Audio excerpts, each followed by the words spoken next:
Peki birisi sana ne iş yaptığını sorduğunda, flüt çalıyorum dediğinde nasıl tepkiler alıyorsun? Yan flüt mü?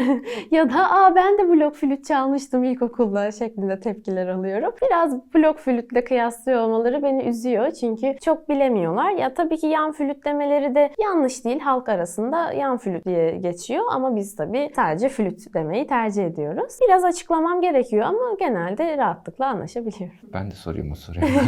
Blok flüt nedir tam olarak? İlkokulda herkesin elinden bir blok flüt geçmiştir. Hatta markalarını bile hatırlıyorum ben. Helvacıoğlu vardı, Yamaha vardı, Mas vardı. Bu flütün arasındaki farkı sormuyorum tabii ama onu biz neden kullanmak zorundaydık müzik derslerinde? Şöyle söyleyeyim, çok rahat ses elde edilebilen bir enstrüman olduğu için. Çünkü ağzınıza yerleştirdiğinizde ve azıcık bile üfleseniz hepimiz çok kolay ses çıkartabilmişizdir blok flütten. Bizim flütten farkı biz dışarı bir şekilde yaslayarak flütten ses çıkarmaya çalışıyoruz. Bazen çocukların üflemesi daha zor olabiliyor. Bir de tabii ki çok daha ağır ve yan olduğu için tutuş biraz çok daha farklı. Blok flüt de aslında sanat dünyasında bayağı bir yere sahip bir enstrüman. Flüt aslında çok eski çağlardan beri günümüze gelmiş bir enstrüman. Hatta en eski enstrümanlardan biri diyebiliriz. Eskiden insanlar, yani yerliler, kaval kemiklerinden delerek ya da kamışlardan ses çıkartabiliyorlarmış. Gerek hayvanları korkutmak için ya da hayvanları çağırmak için. Buradan 1600'lü yıllara kadar geldiğimizde de recorder adı verilen, yani günümüzün blok flütü, bir de bizim kullandığımız yan flüt şeklinde iki çeşit flüt varmış ve o dönemde de gerçekten blok flüt